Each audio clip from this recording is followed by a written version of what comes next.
யாரை ரீட்டைன் பண்ணியிருக்கிறோம், யாரை ரிலீஸ் பண்ணியிருக்கிறோம் அப்படின்னு பெரும்பாலான டீம் சொல்லிட்டாங்க.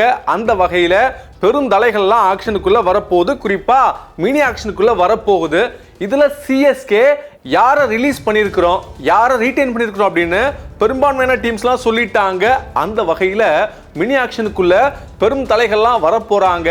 இதுல சிஎஸ்கே யாரை குறிவைக்க போறாங்க, அவங்க பேட்டிங் லைனப்ல எங்க ஓட்டருக்கு எதை சரி பண்ணணும் பார்த்துருவோமா? சிஎஸ்கே 2026க்காக மும்முரமா பல விஷயங்களை செயல்படுத்திக்கிட்டு இருக்கிறாங்க. குறிப்பா டீமை டிஃப்ரெண்டா பில்ட் பண்ணணும் அப்படின்னு நிறைய மாற்றங்கள்லாம் பண்ணியிருக்கிறாங்க. அதன் காரணமாக தான் சஞ்சுவை ஜட்டுவை கொடுத்துட்டு எடுத்திருக்கிறாங்க. இன்னும் சொல்ல போனோம் அப்படின்னா நிறைய முக்கியமான பிளேயர்ஸை ரிலீஸும் பண்ணியிருக்கிறாங்க. குறிப்பாக பத்ரனாவையே விட்டுட்டாங்க. ஸோ இதெல்லாம் வச்சு பார்க்குறப்ப ஆக்ஷன் போகும்போது மிகப்பெரிய பர்ஸோட போகணும், அப்போதான் நமக்கு இருக்கக்கூடிய ஓட்டையை அடைக்க முடியும் அப்படின்னு சிஎஸ்கே நம்புறாங்க. அந்த வகையில் இப்போ இருக்கக்கூடிய ஆட்களில் எப்படி 11 மேக் பண்ணுவாங்க அப்படின்னு ஒரு சின்ன ஐடியா இருக்கு. அந்த வகையில் சஞ்சு சாம்சன், ருத்ராஜ் ரெண்டு பேருமே ஓப்பனிங் இறங்குறதுக்கான வாய்ப்பு இருக்கு. ஒருவேளை ருத்ராஜ் நான் 3 தான் இறங்குவேன் அப்படின்னா ஆயுஷ் மாத்திரே மேலே போயிடுவாரு. அடுத்தபடியா நம்பர் 4ல உர்வில் பட்டேல் போன சீசன்ல அடி நொறுக்குனாரு, சில மேட்சஸ் வந்தாலுமே. அடுத்தபடியா பிரேவிஸ் நம்பர் 5ல நிச்சயமாக இறங்குவார் அப்படின்னு எதிர்பார்க்கப்படுது. ஏன்னா அவரை பொறுத்த வரைக்கும் எதுக்குமே பயம் இல்லை, ஃபியர்லெஸ் அப்ரோச்சை கையாளுறாரு. ஸோ இது சிஎஸ்கேக்கு மிகப்பெரிய பாசிட்டிவா இருக்கும். நம்பர் 6ல டியூபே ஒருவேளை சில மேட்ச்ல டாப் ஆர்டர்ல கூட அவர் ஆடலாம். ஸோ 6 வரைக்கும் கிட்டத்தட்ட லாக்கு தான். இந்த 7வது இடம் மட்டும்தான் சிஎஸ்கேக்கு ஒரு மிகப்பெரிய ஓட்டையா இருக்கு. ஏன்னா அந்த இடத்துல தான் ஜடேஜா இருந்தாரு. அவருக்கு அப்புறமா பாத்தீங்கன்னா நம்பர் 8ல டோனி வந்துருவாரு. நம்பர் 9ல பாத்தீங்கன்னா நூர் அகமது இருக்கிறாரு. நம்பர் 10ல பாத்தீங்கன்னா கலீல் அகமது, 11ல அன்ஷுல் கம்போஜ்.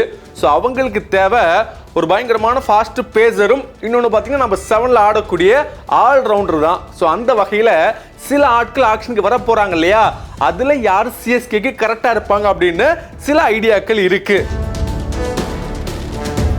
ஸோ நம்ம ஃபர்ஸ்ட் பேசர்ஸ் பற்றி பேசினா கூட பத்திரனா போயிட்டாரு, அவர் திருப்பி எடுக்கிறதுக்கான அதிக முயற்சியில் சிஎஸ்கே இறங்குவாங்க. அப்படி இல்லைனா கூட எல்லிஸ் டீமில் இருக்கிறாரு, முகேஷ் சௌத்ரி இருக்கிறாரு, குர்ஜப்னீத் சிங் இருக்கிறாரு. ஸோ இந்த டீமில் இவங்களுக்கான வாய்ப்பு அதிகமாக கிடைக்கிறதுக்கான சூழல் இருக்குது. அதே போல் ஸ்பின்னர்ஸ் பார்த்தீங்கன்னா முன்னாடி ஜடேஜா இருந்தாரு, 2 ஸ்பின்னர்ஸ் அப்படிங்கிறப்ப ஓகே. போன சீசன்லாம் அஸ்வினும் சேர்ந்தே ஆடினாரு. அப்படிப்பட்ட சிஎஸ்கே டீமில் 2வது ஸ்பின்னர் கண்டிப்பாக தேவை. ஸோ அந்த ரோலில் ஒருவேளை ஸ்ரேயாஸ் கோபாலுக்கு போவாங்களா, இல்லைன்னா சில வேற ஆப்ஷனுக்கு போவாங்களா அப்படிங்கிற டவுட் எல்லாம் இருக்குது. ஸோ இதை தாண்டி நம்பர் 7 அந்த ஸ்பாட் தான் ரொம்ப முக்கியமான ஸ்பாட்டாக பார்க்கப்படுது. ஸோ இப்போ வரைக்கும் வந்த லிஸ்ட்டில் பார்த்தீங்கன்னா ரசலை கேகேஆர் விட்டுட்டாங்க. ஸோ அவர் சிஎஸ்கேக்கு வந்தால் எப்படி இருக்கும் அப்படிங்கிற ஃபீலிங்கு எல்லா சிஎஸ்கே ஃபேன்ஸுக்கும் இருக்கும். ஸோ சிஎஸ்கே மேபி அவருக்கு போகலாம். இன்னொன்று பார்த்தீங்கன்னா பேரிஸ்டோவை மும்பை விட்டுருக்குறாங்க. ஆனால் அவர் பார்த்தீங்கன்னா டாப் ஆர்டர் பேட்ஸ்மேன் தான். ஸோ அவர் எடுக்கிறதுக்கான வாய்ப்பு கம்மி. ஆனால் அடுத்த பிளேயர் பார்த்தீங்கன்னா லியம் லிவிங்ஸ்டன், இவரை ஒருவேளை எடுக்கிறதுக்கான வாய்ப்பு ஜாஸ்தியாக இருக்குமோ அப்படின்னு பார்க்கப்படுது.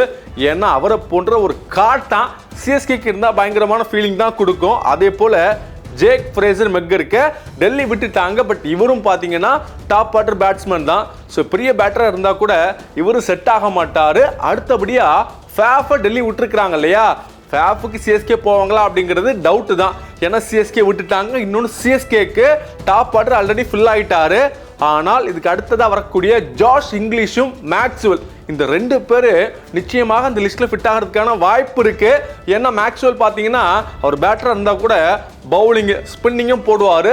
ஸோ நல்ல அடிஷனாக இருக்கிறதுக்கான வாய்ப்பு இருக்கு.